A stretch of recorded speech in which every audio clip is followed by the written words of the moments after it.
오늘은 설교 제목이 그렇습니다마는 기도의 문법에 대해서 좀 말씀드리려고 합니다. 여러분, 문법이라고 하니까 일단 딱 영어 생각이 나면서 기분이 안 좋으실 수 있는데, 문법은 문장을 구성하는 규칙이죠. 그렇게 말해야 의사 전달이 되는 그런 구조인데, 사실 이건 정확한 제목은 아닙니다. 의미를 좀 넓게 잡은 건데, 오늘 제가 말씀드리라는 건 기도의 규칙이라기보다는 기도의 바람직한 순서, 기도에 꼭 들어가야 될 순서에 맞는 항목, 이런 내용들을 좀 짚어드리려고 합니다. 성경에는 실제적인 여러 가지 기도의 예시들이 나옵니다. 무려 650여 편의 기도가 성경에 나오는데, 여러분이 650편에 실제적으로 그 기도한 그 시대의 사람들, 시인들의 그 절절한 눈물과 아픔, 고뇌가 다 녹아 있습니다. 그런 기도문을 통해 우리는 얼마나 많은 예시와 원칙들을 발견할 수 있을까요? 어쨌든 이런 것들을 통해 기도의 순서나 항목에 대한 아이디어나 지침을 우리가 얻을 수 있는데요, 좀 성경적 근거를 바탕으로 한 기도의 순서를 나누고 싶습니다. 특별하지 않고 들어보셨던 내용이고, 일반적으로 많이 다루는 그런 기도의 양식입니다. 찬양, 고백, 간구, 감사, 이런 순이죠. 첫 번째가 바로 찬양입니다. 찬양. 여러분, 찬양은 하나님의 존재를 높이고 하나님의 이름을 높이고 하나님의 품성을 높이는 겁니다. 오늘 읽은 이 시편 113편이 아주 그걸 너무너무 잘 보여줍니다.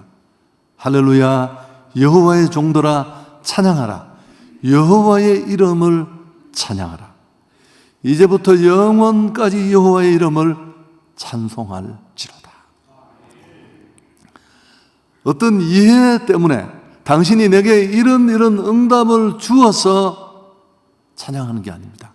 순전한 마음으로 하나님 그분을 있는 그대로 그 이름과 그 존재와 그 성품을 드러내는 것입니다. 근데 하나님은 이걸 너무너무 좋아하세요. 우리 아빠는 그냥 좋아. 그분이 내 아빠라는 게 너무너무 자랑스러워. 또 그런 분도 봤어요. 비슷한 개념인데요, 하나님은 이런 찬양과 그분의 드러냄을 정말 좋아하십니다. 사실 이 목적 때문에, 이 찬송 때문에 우리를 만드셨잖아요. 가나다라는 행축을 하는 이유도 하나님이 정말 우리가 찬송해야 할 분이라는 것 착각하고 엉뚱한 데 코박고 있는 사람들에게 이걸 가르쳐 주어야 한다. 어느 신을 믿고 따르느냐가 저주와 축복이 달려 있잖아요.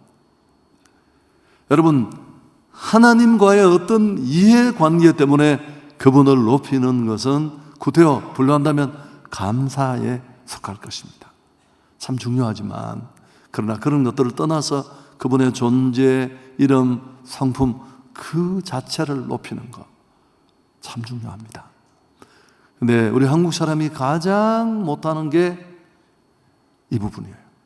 왜 제가 한국 사람이라고 했을까요? 세계 사람은 제가 잘 몰라서. 아마 전 세계가 조금씩 차이가 있지만 별로 다르지 않을 것입니다.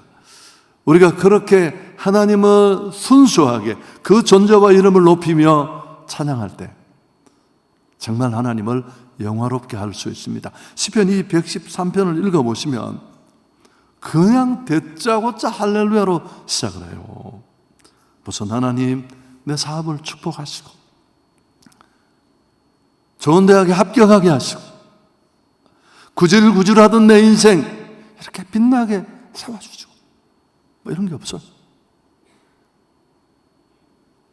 무조건 할렐루야로 시작합니다. 4절까지 끝절까지 다 읽어봐도 아무 조건이 없습니다. 하나님께 그분을 드러내는 그런 영광의 내용뿐인데 이게 바로 찬양입니다. 할렐루야가 무슨 뜻입니까?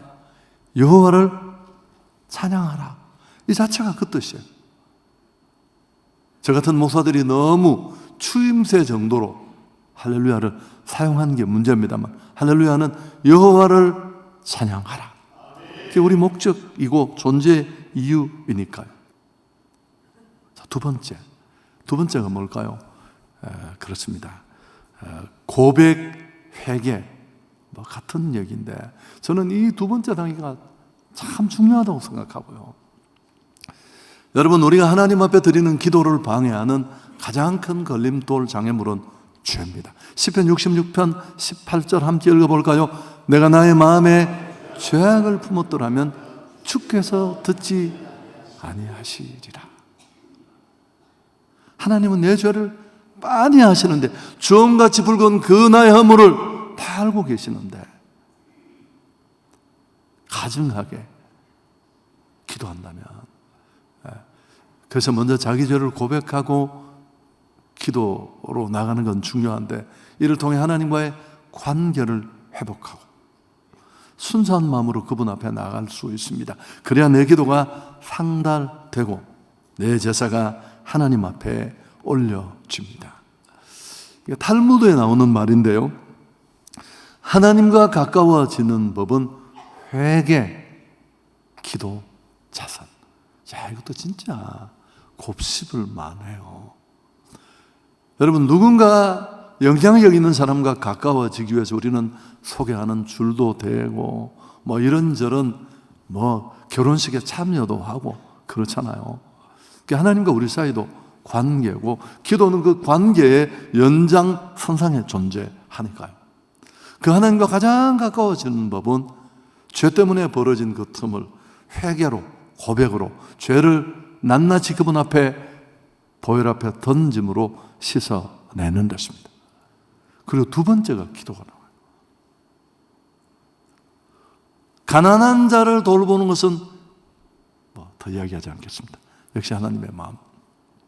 더 깊은 은혜를 체험하기 위해서는 죄에 대한 깊은 통찰이 필요해요. 막 타인을 판단하고 저렇게 살아서는 안 된다고 성토하지만 정작 나를 향해서는 너무 관대하거든요. 오히려 반대해야 하잖아요. 타인을 향해서는 넉넉한 주님이 내게 보여주셨던 관대함으로 대하고, 나를 향해서는 아주 빡빡한 기준을 들여대서. 사실 회개는 죄 지은 사람이 하는 줄 알지만 아닙니다. 사실 회개는 은혜 받은 자가 하는 것입니다. 은혜라는 말은 깨닫는다는 뜻이에요. 여러분, 깨달아야 회개하는 것입니다. 회개할 줄 모르는 자는 평생 은혜 받지 못하는 자입니다. 철저한 회개가 필요해요. 슬쩍 씻는 게 아니고 거짓, 인색함, 성령을 거스린 것, 부모에게 잘못한 것, 하나님 앞에 인색한 것, 믿음으로 살지 못한 것. 영화 한 편 보는 데는 그렇게 집중하면서 10,000원, 20,000원 내고, 하나님 앞에 예배 드릴 때는 10,000원이 뭡니까? 예배 시간 내내 주보 글자 쳐다보고 딴 생각하다가 축도할 때 도망치고. 여러분, 이게 얼마나 너무너무 많습니다. 저는 이제 목사여서 의례적으로 만나는 사람들이 너무너무 많습니다. 만나고 싶지 않은 사람, 피하고 싶은 사람, 당연히 그렇겠죠. 그래도 어쩔 수 없이 제가 또 막 립서비스하고 막 돌아와서 참 회개할 때가 많아요. 여러분, 하나님 앞에 서면 다 회개할 것뿐이고요. 깜깜한 밤중에 살면 나보다 나만큼 의로운 사람 아무도 없습니다. 그래서 사실 우리가 죄를 인정하고 고백만 하면 하나님은 언제든지 용서해 주십니다. 소돔 고모라가 멸망된 것은 죄 때문이 아니라고 했죠. 회개하지 않아서 그렇습니다. 하나님은 그들의 죄를 지적하시고 그 죄를 털어내기를 원하셨는데 결국 심판으로 멸망으로 갈 수밖에 없었습니다. 또 한번 얘기를 해볼까요? 여러분 기도 속에, 나의 기도 속에 도대체 어느 정도 분량이나 이런 문제 때문에 성령의 밝은 빛 아래서 나를 돌아보며 내 마음의 죄를 성결케 하는 그런 고민이 있는지. 평범한 것처럼 보이지만 이 순서는 대단히 중요하다고. 그 다음에 이제 세 번째가 감사입니다. 감사. 기도의 참 중요한 부분인데 우리는 감사를 잊어버리고 곧장 내 얘기를 구하기에 급합니다. 빌립보서 4장 6절도 같이 한번 읽을까요? 아무것도 염려하지 말고 다만 모든 일에 기도와 간구로, 그 다음 너희 구할 것을 감사함으로 하나님께 아뢰라. 너희 구할 것을 감사함으로 하나님께 아뢰라. 이미 받은 게 있는데 그분이 내게 주신 게 너무너무 많은데 마치 아무것도 받지 않은 것처럼 아빠가 해준 게 뭐가 있어요? 다른 애들은 유학 가고 결혼할 때 집 사주고 내가 뭐 받은 게 뭐가 있어요? 한방 날려야 되는 거 아시죠? 여러분 죄송합니다. 부모는 사실 자식은 정신을 차리면 어느 것 하나 내 손에 쥐어주지 않더라도 나를 육체로 이 땅에 오게 한 너무너무 소중한 분들인 줄 믿습니다. 여러분 그 한 가지만 해도 얼마나 많은 것들을 생명을 주고 먹이고 키우고 입히고.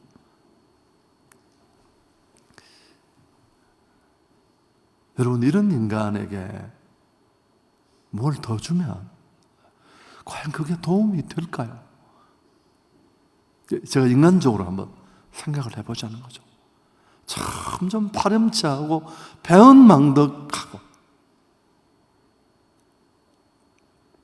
과연 그가 정말 하나님 앞에 영광 돌리고 그 복을 주의 영광을 위해 사용할 수 있을까? 여러분 무엇보다 중요한 건 뭘까요? 하나님의 성품으로 변해가는 것입니다. 점점 욕심장이 이기심만 더덕더덕 온몸에 붙인 이상한 존재가 아니라 세상 거 다 잡고 십자가까지 물고 악을 쓰는, 감사는 빼놓고 주세요 주세요. 혹시 나는 다짜고짜 이렇게 하나님 앞에 나아가는 사람은 아닌가? 하나님은 다 이해하시죠. 제가 그랬잖아요. 40이 넘었는데도 집에 오면 맨날 뭐 아버지 집에서 가져가려고. 아빠 창고 자전거 있던데 사용하시나요? 그래. 사실 아버지가 한 달에 한 번씩 타는 거거든요. 그래 가져가라. 주고 나서 먼 산을 바라보면서 아이고 저 XX는 언제 철이 들지. 여러분 신앙생활은 이게 참 기본적인 이야기지만 사실 신앙생활은 감사에서 시작해서 감사로 끝이다. 아멘. 이스라엘의 절기가 다 감사를 교훈하는 절기예요. 감사가 뭐라고요? 내 삶에 터치하시고 역사하신 그 하나님을 찾아내서 당신이 하셨습니다. 오늘 아침에 눈 떴잖아요. 뭐 아내가 빨래집게로 눈을 이렇게 들어줬나요? 아니 내가 어떻게 의식이 돌아왔고 어떻게 내 코에 호흡이 있고 어떻게 내 발로 땅을 박차고 이 예배에 나왔고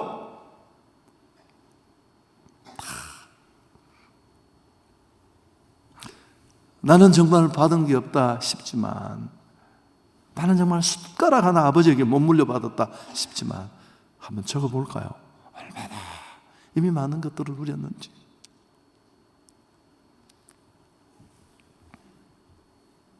사실 감사도 찬양 다음으로 하나님이 기뻐하신다. 이건 제 생각입니다. 아니 별것 아닌데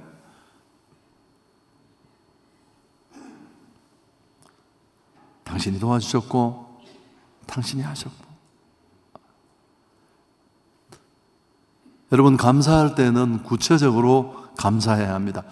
그리고 한 걸음 더 나가서 불행한 일까지도, 그렇지 않음에도, 그럼에도 불구하고 이게 진짜 영적 수준입니다. 잘 안 되고 힘들고 내 삶이 벨벨 실타래처럼 꼬이고 여전히 애쓰고 노력하지만 별로 변화가 없고 기막힌 상황이고, 그럴 때 좋으신 하나님, 신실하신 하나님 바라보고 감사해야 할 줄 믿습니다. 이제 비로소 네 번째, 간구가 나옵니다.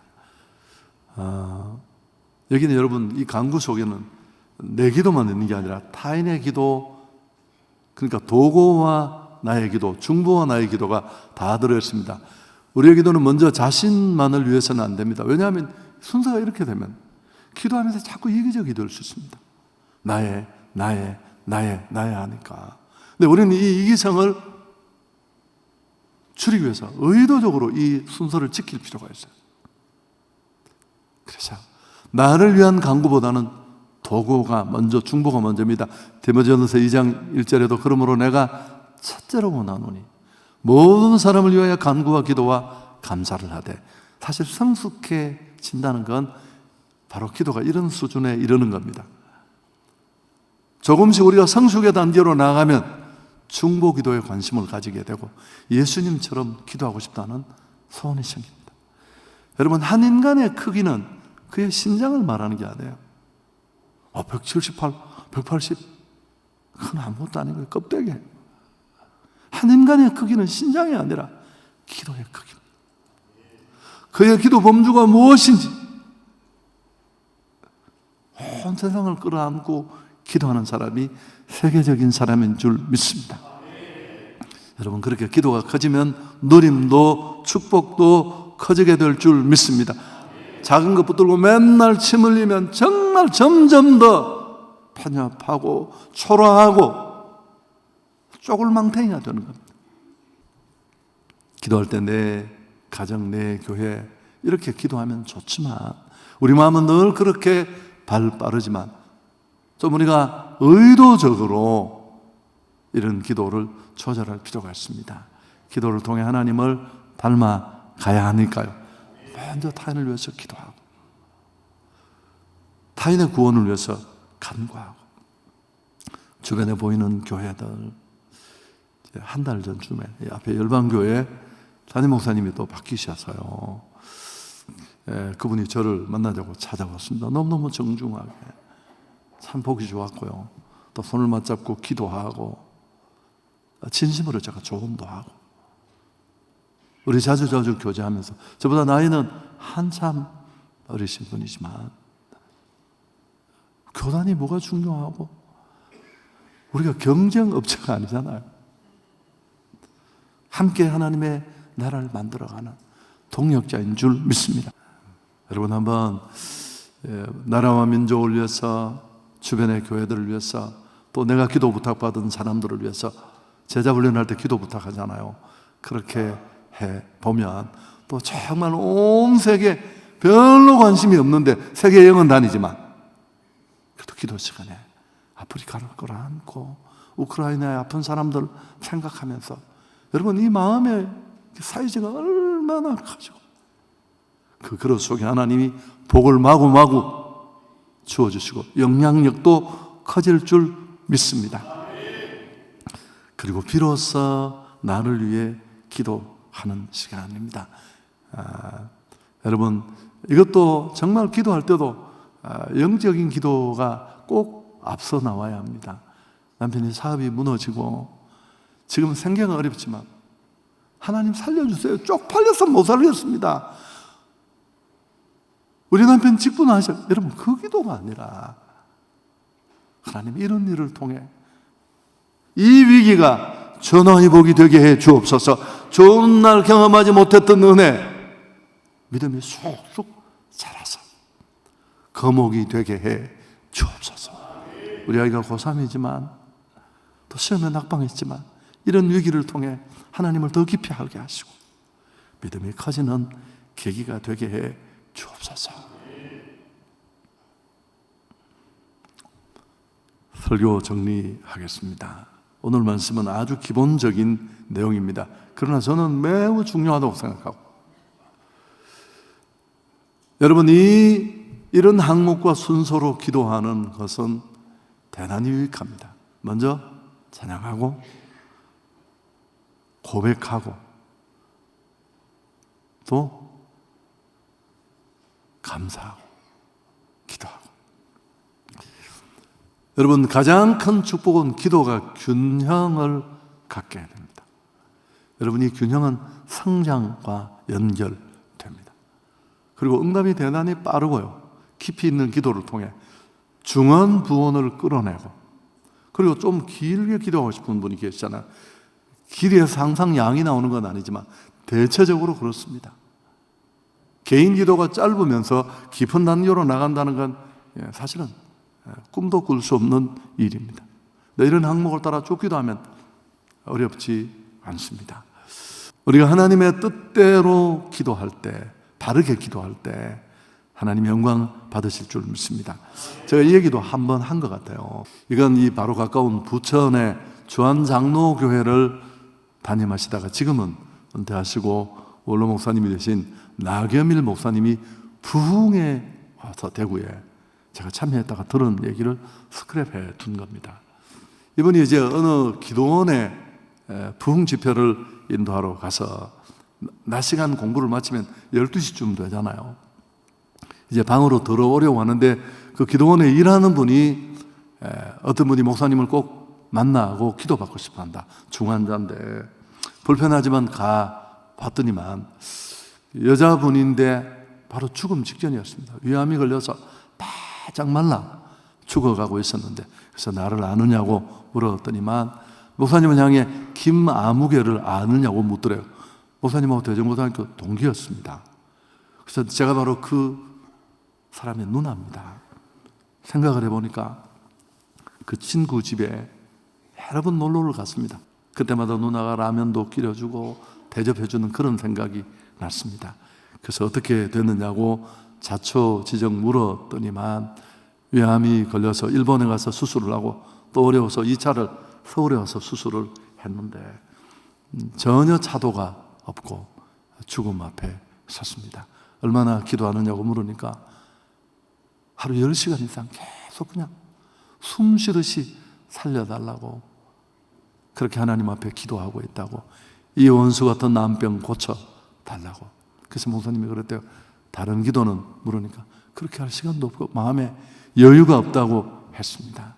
그래서 목사님이 이 기본적인 찬양, 고백, 감사, 간구 이런 것들을 말하니까 내 병 때문에 그럴 여유가 없었다고. 그래서 목사님이 이 내용을 2시간 동안 차근차근 설명을 해주고 이렇게 한번 기도해 보라고. 이분이 10일 정도, 저는 들은 얘기를 전하는 겁니다. 10일 정도를 이렇게 기도했는데 몸이 뜨거워지고 하혈을 하면서 그냥 뭐 한 세수대를 쏟았대요. 그리고 이 병이 멈추어 섰습니다. 건강해졌고, 목사님이 그 뒤에 소문을 들으니까 충청도 지역을 이렇게 다니면서 여전도의 집회 같은데 이분이 자기 살아난 간증을 하고 다닌다는 소문을 들어서 내심 기뻐했답니다. 또 자기가 치료받고 나니까 다른 사람을 치료하는 신유은사도 나타나고. 그래서 목사님이 지나가다가 또 누가 집회를 한다고 붙여있길래 이분이 테이프를 사서 들어봤대요.